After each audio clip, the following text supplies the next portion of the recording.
Part 3. The Awakening of Self-Mastery. The time of searching is over. This is the era of self-mastery.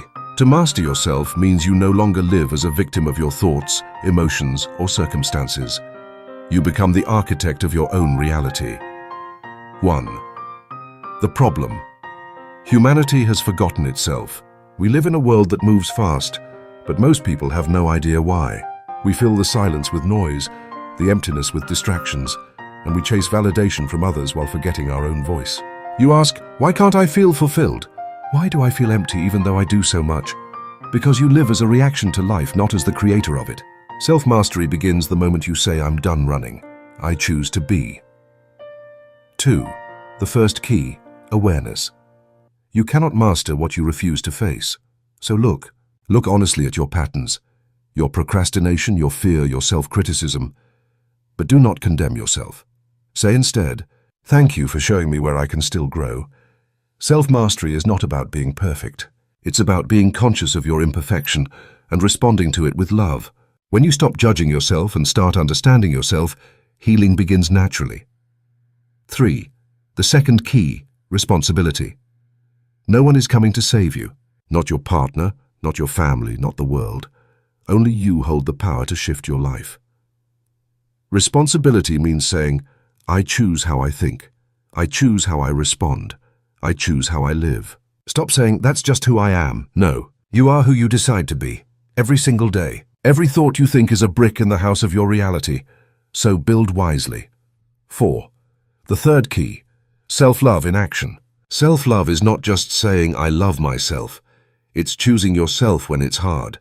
It's setting boundaries. It's resting when your body whispers for peace. It's saying no when something steals your inner balance. Do you want peace? Then stop saying yes to chaos. Self-love is discipline with kindness. Doing what is right, not what is easy. That is self-mastery. 5. The fourth key, mastering the mind. Your thoughts are not facts. They are waves passing through the ocean of your awareness. When the voice in your head says, you're not good enough, answer it. Thank you for your opinion, but I choose truth. Every thought is a seed. Plant strength, plant love, plant peace. Because whatever you plant in your mind, you will harvest in your life. 6. The fifth key, emotional mastery. Emotions are not your enemies. They are messengers. They reveal where you are not yet free. Anger says, a boundary has been crossed. Sadness says, something within me seeks healing. Fear says, I need to remember trust. When you stop fighting your emotions and start listening to them, they become your teachers.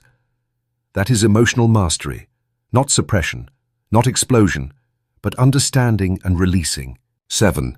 The sixth key, creating from stillness. In silence you hear the voice of your soul, not in chaos, not in noise. Self-mastery demands that you make space for silence, daily, not to escape, but to listen. Meditation, nature, breathing, these are not luxuries. They are fuel for consciousness. When you become still enough, you begin to hear the direction life has been whispering all along. 8. The seventh key, acting with purpose. Awakening is not just about knowing, it's about doing. It's not enough to feel inspired. You must live what you know.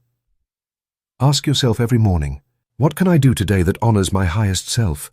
What choice brings me closer to peace, love, and growth? If you do this daily, your life will change faster than you ever imagined. 9. The eighth key, trusting the path. Sometimes everything seems to fall apart, but true masters understand. It's not destruction, it's transformation. Trust. Not because you know how, but because you know that life is always working for you, even when you can't see it yet. 10. The essence of self-mastery. Self-mastery is not a destination, it is a daily devotion. Every morning, wake up and declare, today I choose consciously. Today I am the cause, not the effect.